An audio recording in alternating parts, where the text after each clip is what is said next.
Comment a-t-on été envoyé à cet endroit de la planète en particulier? En ce qui concerne les gens, en ce qui concerne nos parents, les gens. Ça, c'est pour ce qui est de l'existence sur cette planète. Et l'autre question qui, encore une fois, me fait croire en Dieu, c'est qui est la personne qui contrôle notre vie, avant notre naissance et après notre mort? Voyez, vous croyez beaucoup de choses. Donc vous croyez qu'avant votre naissance vous étiez quelque part, qu'après votre mort vous allez être ailleurs? Vous croyez tout ça? Trop de suppositions. Quand vous avez tant de suppositions, pas moyen d'approcher la vérité, n'est-ce pas ainsi? Si vous voulez approcher la vérité, la première chose c'est que vous ne supposez rien. Est-ce ainsi? Si la vérité vous intéresse, si vous recherchez la vérité, ça veut dire que vous n'avez rien supposé, est-ce ainsi? Si vous avez déjà fait vos suppositions, vous cherchez juste à confirmer vos suppositions, ce n'est pas rechercher la vérité. Un vrai chercheur de vérité n'a aucune supposition, il observe, simplement. Peut-on juste observer ou devrait-on essayer de confirmer vos suppositions? Je veux une confirmation. Vous voulez une confirmation? Vous avez raison. Est-ce que ça vous fait avancer d'un iota? Si je vous dis, vos croyances sont vraies, cela vous rapproche-t-il d'un iota de la vérité? Est-ce que ça vous rapproche? Vous allez vous sentir mieux. Ah ok, j'avais raison. Mais rien n'est résolu, n'est-ce pas? La vie n'est pas résolue, l'est-elle? Non. Donc confirmer vos systèmes de croyances n'a aucun sens. C'est un gros problème avec les êtres humains. Ils veulent avoir raison tout le temps. C'est le plus gros problème. À vrai dire, c'est la base de tous les conflits dans le monde. J'ai raison, tu as tort, c'est ça le problème, n'est-ce pas? N'est-ce pas ainsi? Ce que je crois est vrai, ce que tu crois est faux. Cela n'est-il pas la base de tous les problèmes dans le monde, que ce soit en famille, ou en communauté, ou dans le monde, ou n'importe où? Oui. Peut-on éliminer le problème un peu? La première chose que vous devez faire, c'est, après tout, ce sont vos croyances. Et vos croyances ne sont pas originales, reprises, n'est-ce pas? Votre prêtre, ou mollah, ou père, ou mère, quelqu'un les a mises en vous, n'est-ce pas ainsi? Reprise de quelqu'un. Ça dépend avec quelle force ils ont travaillé sur vous. Et ils ont travaillé assez puissamment. Parce que le business est en jeu autrement. Donc, ce que vous supposez n'a peut-être rien à voir avec la réalité.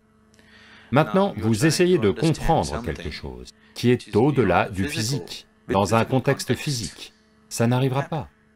Vous essayez de percevoir quelque chose qui est au-delà du physique à travers vos perceptions sensorielles. Une telle chose ne peut avoir lieu. Maintenant, vous voulez mesurer la profondeur de l'océan, mais vous prenez un mètre. Vous allez forcément tirer des conclusions erronées, n'est-ce pas ainsi? Si vous voulez mesurer la profondeur de l'océan, votre première chose à faire est de vous procurer le bon genre d'instrument. Oui? Oui ou non? C'est la première chose que vous devez faire, c'est tout ce que je dis. Vous voulez connaître quelque chose au-delà du physique. La première chose que vous devez faire, c'est d'avoir une perception qui va au-delà des 5 sens, qui peut percevoir ce qui n'est pas physique. Alors seulement vous percevez. Autrement, vous ne pouvez que croire ou ne pas croire, n'est-ce pas? Si je vous dis, Dieu est, à vrai dire, dans ma poche, un certain nombre de gens peuvent me croire. Ça, c'est ridicule, oh, on n'y croit pas. Mais je peux vous raconter une histoire plus élaborée, si vous voulez, sur laquelle on peut travailler et qu'on peut vous faire croire, n'est-ce pas? En ce moment même, Dieu est dans ma poche. Tel nombre de gens me croient, tel nombre de gens ne me croient pas. Ces gens se sont-ils rapprochés de Dieu d'un iota? S'en sont-ils rapprochés? Ou ceux-ci s'en sont-ils éloignés? Non, rien ne change, n'est-ce pas? Alors pourquoi perdons-nous notre temps à essayer de confirmer nos suppositions? Vous devez améliorer votre perception. Car ce n'est qu'en percevant que vous saurez. Il n'y a pas d'autre moyen de savoir, est-ce ainsi? Vous ne saurez quoi que ce soit qu'en le percevant. Jusque-là, vous ne le savez pas. Cela est-il une réalité? Est-ce une réalité? Les gens qui ne me parlent pas, est-ce une réalité? Oui. Si vous percevez, vous savez. Si vous ne percevez pas, vous ne savez pas. Vous ne voulez pas admettre que « je ne sais pas », donc vous croyez, n'est-ce pas? Si vous essayez juste de passer le test social, croire est une bonne façon d'y arriver.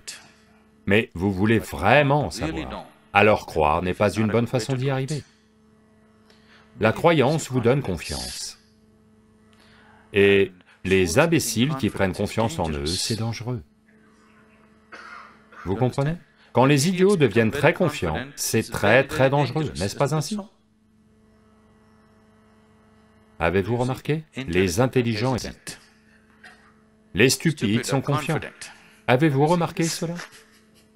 Une grande confiance, parce que quand vous croyez simplement quelque chose, vous serez extrêmement confiant. Vous n'aurez aucun doute sur quoi que ce soit, parce que vous ne vous impliquez dans rien. Vous êtes sûr à 100%. Vous voyez George Bush, comme il est confiant?